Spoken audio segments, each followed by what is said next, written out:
2 tahun tidak dimanfaatkan dan tidak didaya gunakan, maka pemerintah dapat menetapkan tanah tersebut menjadi objek tanah terlantar. Oke, assalamualaikum warahmatullahi wabarakatuh. Wilujeng wayah baraya-baraya yang ada di mana saja ya. Kali ini saya tidak luput dengan suatu maaf jikalau dalam video-video saya ini, dalam narasi saya ini ada sesuatu hal yang mungkin menyinggung atau terlalu pedas dengan kritikan segala macam. Mohon maaf untuk semuanya, dan untuk mendukung channel saya ini, karena jempol gratis ya gitu ya, tinggal klik jempol, tolong di subscribe ya, udah gratis ya gitu. Oke, mengenai pembahasan yang lagi trending, yang lagi viral saat ini mengenai tanah yang terbengkalai ya. Nah, tanah yang terbengkalai maksudnya gimana nih? Tanah yang terbengkalai menurut menteri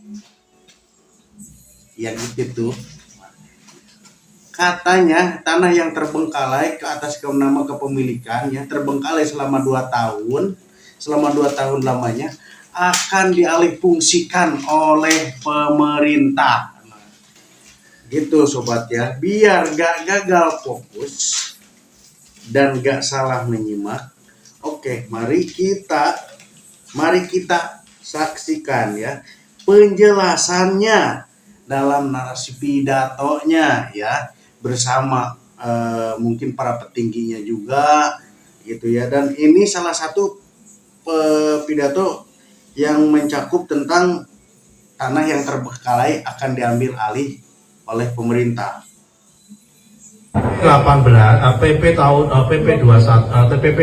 tahun 2021 pasal 7 dan pasal 9 itu mengatakan bahwa tanah setelah mendapatkan hak atas tanah, ya kan, baik itu HGB maupun HGU, 2 tahun tidak dimanfaatkan dan tidak didaya gunakan, maka pemerintah dapat menetapkan tanah tersebut menjadi objek tanah terlantar. Bahasanya dapat. Menurut PP tersebut, proses menetapkan menjadi tanah terlantar butuh waktu. Waktu pertama adalah pemberitahuan, evaluasi.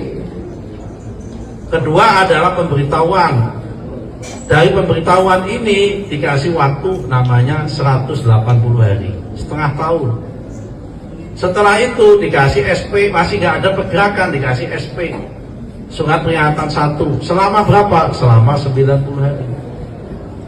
Habis itu dikasih lagi SP kedua selama 60 hari. Habis itu dikasih SP lagi selama 45 hari. Proses dari evaluasi sampai penetapan itu butuh waktu 587 hari. Nah, jadi seperti itu sobat ya. Kalau kita cermati, teliti dengan, mungkin ada sisi baiknya ya, ada sisi baiknya dan sisi buruknya ya. Kita akan bahas sisi buruknya dulu nih. Ini.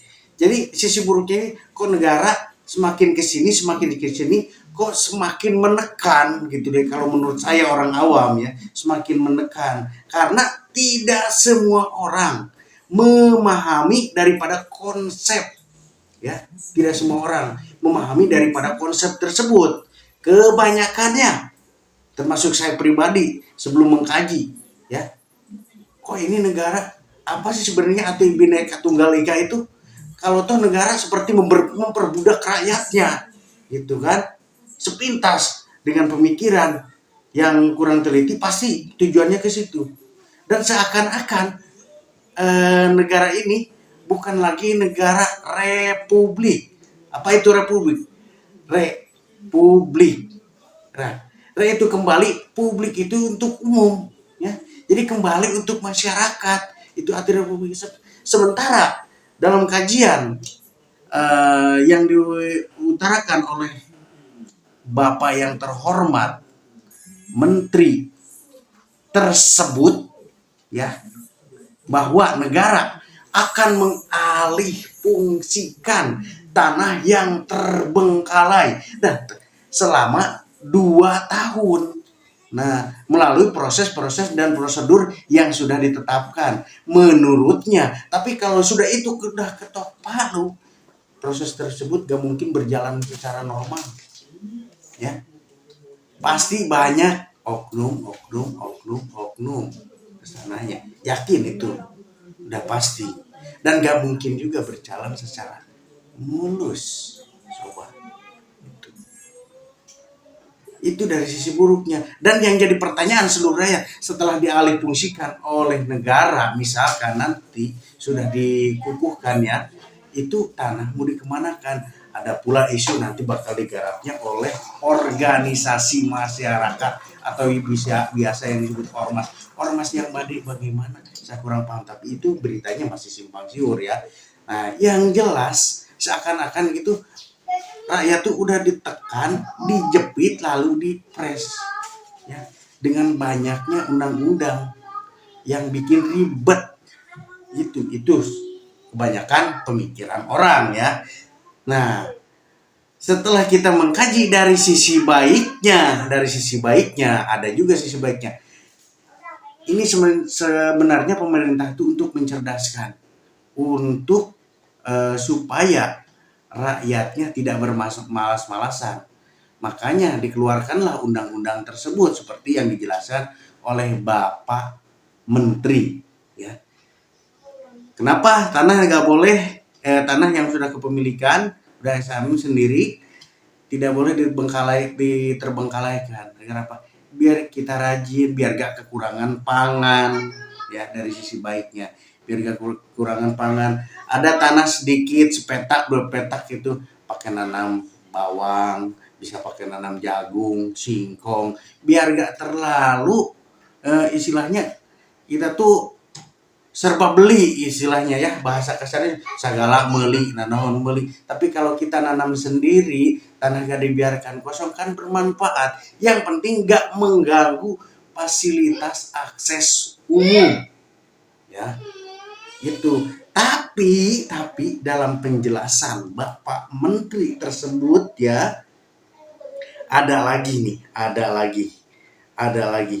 yang bikin saya sebagai rakyat agak gede juga dengan bahasanya. Coba kita simak.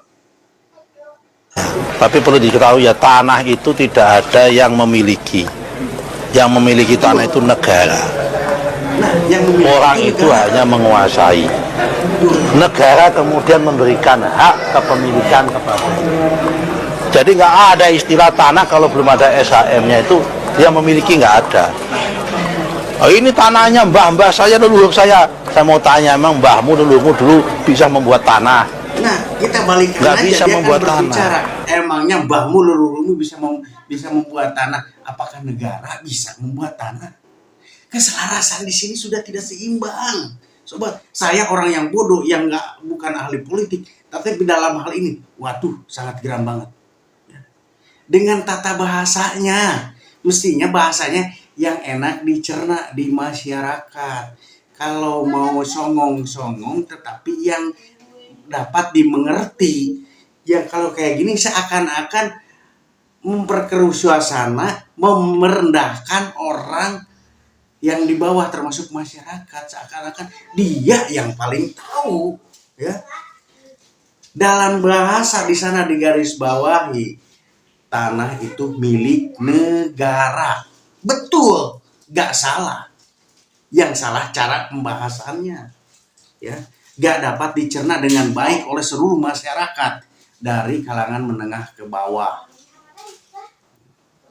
Katanya milik negara. Berarti kalau milik negara, milik semuanya, bebas. Nah, coba kalau kita balikan fakta dengan sikap yang arogan, tapi dapat menimbulkan yakin huru-hara. Balikan. Misalkan, si bapak ini punya halaman, nah karena milik negara, kata dia juga milik negara.